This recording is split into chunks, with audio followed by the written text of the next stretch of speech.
Hi, my name is Hannah Wilson and I'm a PhD student in Holocaust Studies. The film you're about to watch is a recorded interview between myself and Holocaust survivor Sandor Vandor. I first heard Sandor's story when I met his grandson Jacob in Israel. After that, we decided we would try to record his testimony to share with future generations and to aspire to keep Holocaust memory alive.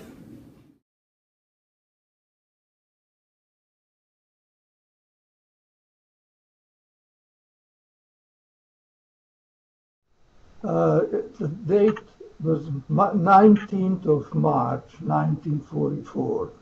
Germany occupied Hungary. Checkpoints were set up immediately at public transportation stops to leave or enter Budapest proper.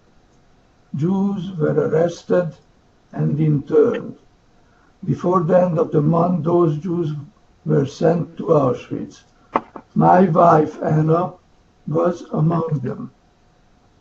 An ordinance proclaimed that the Jews were to affix a yellow Star of David on their outer garments and wear it all the time.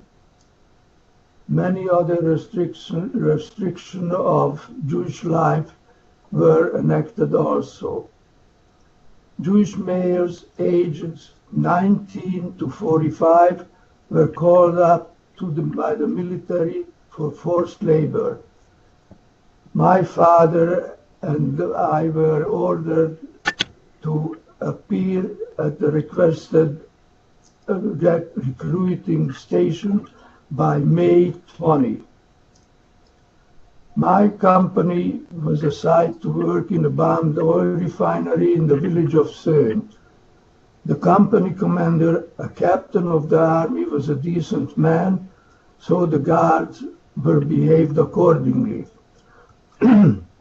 Food was regular army issued, supplied in the same quality and quantity as the rest of the Hungarian army. Adequate hygiene was provided. Work was heavy, manual labor, with only primitive implements provided. It lasted till a day after Christmas. Commander and guards were changed, and we began a death march from Szőn to west toward Germany. The last Hungarian stop was a brick factory in Sopron, a way station. Here, people were reshuffled, new groups were created. My childhood friends, Yuri, that's a nickname for George, and I were the same group all the way. Our group was ordered to go to Ana Miguel, Austria. Immediately entering Austria proper, we passed through a delousing station. From there, via train and foot, reached the village of Ana Miguel.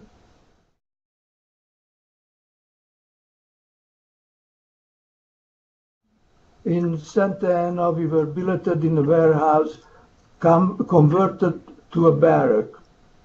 The warehouse compound was surrounded by approximately 2-meter high chain link fence and double swing door open to the street. Inside the warehouse, wall-to-wall wooden bank in 2 levels. Shoulder-to-shoulder personal space allocated. Yuri and I slept next to each other. We were together in Santa Ana. The work was heavy, building a trench for tank trap. A group of 10 laborers every day had to create a 5-meter wide, 5-meter deep, and 1-meter length of the trench space with the whole dirt landscape. It was winter time, February and March. The earth was wet, snowy, and frozen. Implements were spades and shovels. forced to create 2.5 cubic meter of trench space daily per person. We had an incentive. When the group of 10 had finished the quota for the 1 meter length of trench space, they were allowed to go back to the barrack unescorted. My group of 10 regularly finished earlier. No, the people, the people were worked to death, required to exert approximately 3,000 calories a day with low calorie intake. Daily food ration in 2 servings was about 1 liter of liquid and about 100 grams of bread. Total calories 200 to 250 a day. In 2.5 months' time, I lost 1/3 of my body weight.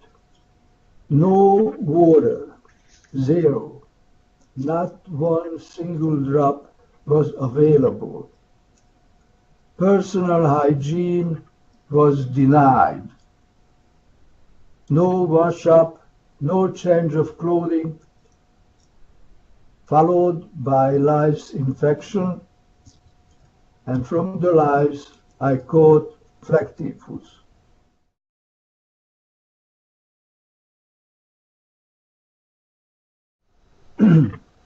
Our contact with German officers were very limited. At the barrack compound, I didn't see any officers. In the morning, going to the workplace, we were escorted by SS troop with basically no interaction, except as we were escorted, the people, local people, they knew where we were hungry and on what route we go to work. They were daily depositing small food packages along the roadside where we were escorted for work. If the SS guard saw that some of ours picked up a package with their rifle butt, they convinced us to drop the package without being eaten. There were other military construction group supervisors at the trench place where they were in uniform, but they were just supervising the work.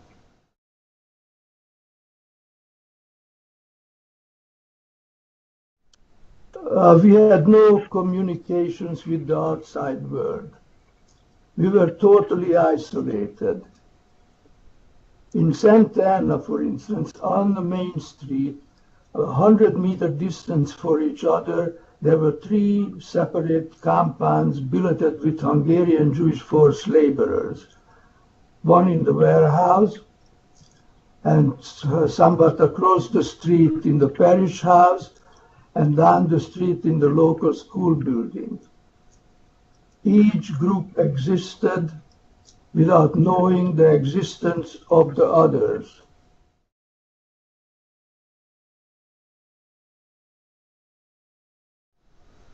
Both Yuri and I were hungry. We had numerous conversations about hunger. Contemplating the future, I said we are going to die in starvation, a very painful process. I argued that the hidden message with the food packages were invitations. Before the crowd came back from the workplace, we had free time in the afternoons to leave the compound, beg for food, and come back. But risking our life if we get caught outside the camp, I further argued, in that case, we will be shot to death on the spot, and I would choose a bullet rather to cause my death versus starvation.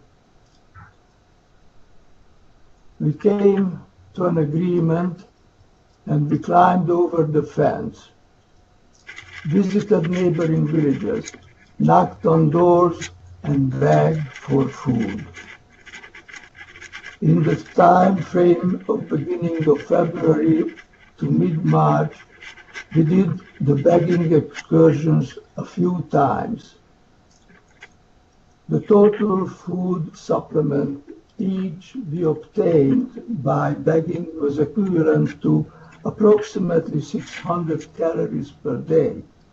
It was remarkable. The best part of it was the food given us in broad daylight. It was risky for the people and was risky for us because openly visible to anybody. Everybody silently approved it, and nobody got hurt. By the law, feeding a Jew was a capital crime, punishable by death, concentration camp. So was talking to a Jew or inviting a Jew inside the home. The most remarkable excursion took place in mid-March. We visited the village of Eugen, knocked on a door. A young woman appeared at the door. She pulled me inside the house by my arm and did the same with Yuri. Closed the door behind us and said, "Wait right here." She left. Short time later, she reappeared with 2 egg sandwiches, one for Yuri and one for me. Also, 2 tall glasses of apple juice, one for Yuri and one for me. We had to consume the food inside. After we ate, she let us go. During the whole procedure, she committed 3 capital crimes. One for feeding the Jew, one for talking to a Jew, and one for inviting inside the house. But her magical food saved my life.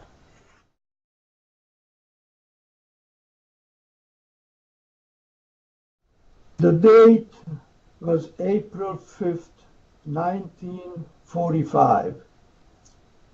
I didn't feel euphoria. I didn't feel. I wasn't aware of the magnitude of the event. I was dehumanized. I made it through. But that didn't sink in yet. 7 decades passed, and I couldn't tell you that it has sunk in completely. Will it ever sink in? I lived 57 happy years with my wife, Anna. We raised 2 children, and we both enjoyed their successes. Also enjoyed their 5 children, our grandchildren. But I'm on continuous rehumanizing therapy. As we're talking now, that therapy is still ongoing. This session is helping me and help others who are listening. And others are listening.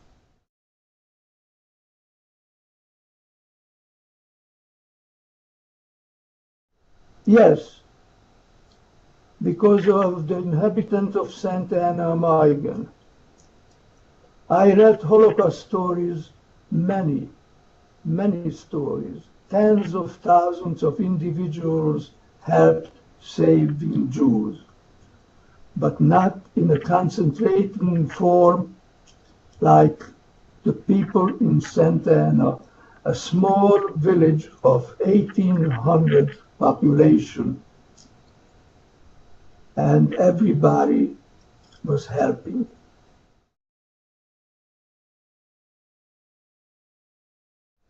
The people of St. Ana Miguel, with Mrs. Maria Lackner in the forefront. Since I was infected with flag typhus, I was isolated in a barrack with about 45-50 other sick inmates. From the group of sick, only 5 of us walked away. The healthy comrades were taken in with the death march to Mauthausen concentration camp, where many, included my friend Yuri, were liberated.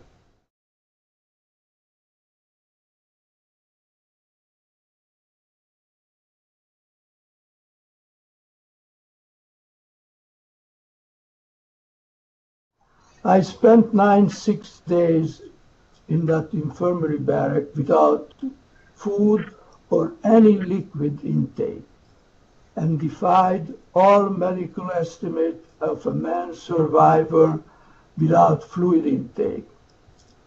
I got off my bed every day and went outside. I did the same routine on the morning of April 5th. Being outside, I observed Russian soldiers were walking on the site. I realized that we were liberated.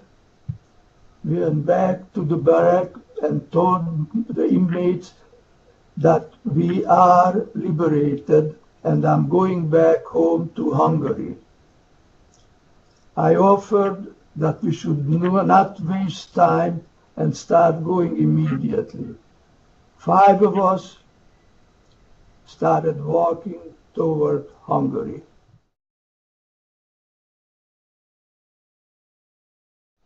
Yes, I reconnected with some of the survivor members of my family. I met my sister in Budapest. She came home from Auschwitz, brought the news that our mother was killed in Auschwitz. After that, we reconnected with our father and some cousins in the city of Oradea, Romania. I recuperated in Oradea, and about 2 months later, I did travel back to Budapest to start my new life after liberation.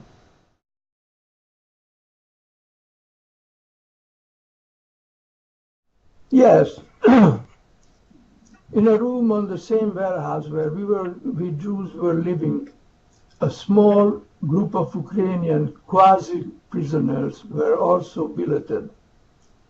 They had more freedom of movement and less restricted life than the Jews had.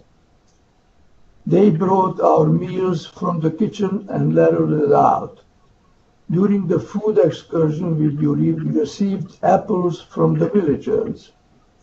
I bartered the apples with the Ukrainians for vegetable soup and tobacco. We ate the soup and kept the tobacco for bartering other days. Besides apple, the tobacco also became my currency to keep bartering between begging excursion days.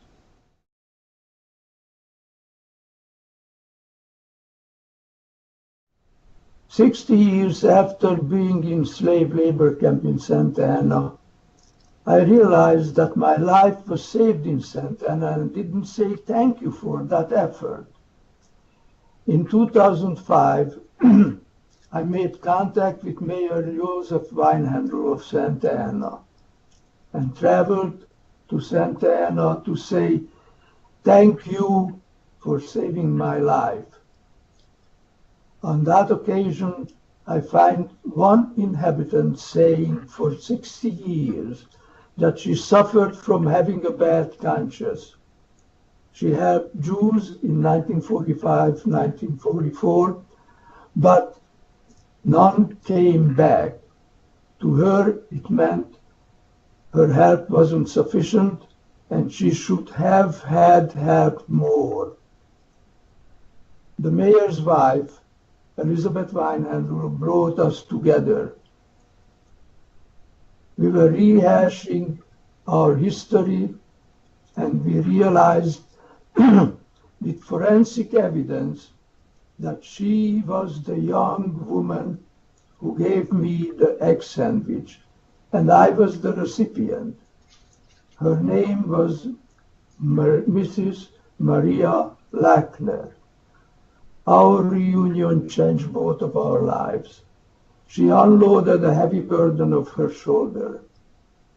Her helping effort in 1945 bore fruit. I appeared with the thank you. I revisited her 5 consecutive years regularly before she passed away.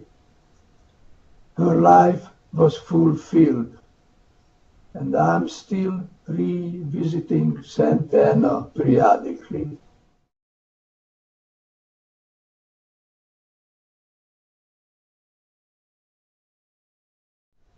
Before my life was interrupted in 1944, for 19 years I enjoyed a very happy family life. That was destroyed. I yearned for family life. Late of the year 1945, I met a young woman, also a survivor. Her family was killed in the Holocaust. She was alone. We decided to put our efforts together and build our own new family. And we were right.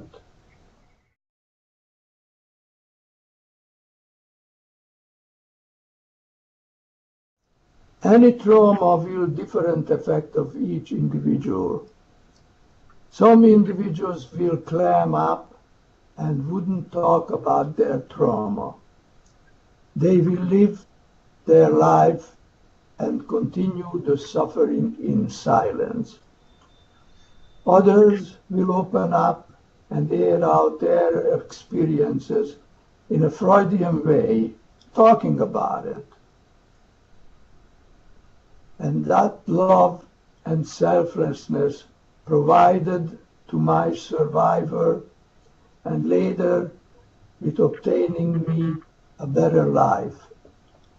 The Weinhandels adopted me to be an extended member of their family. I adopted them to be my extended family.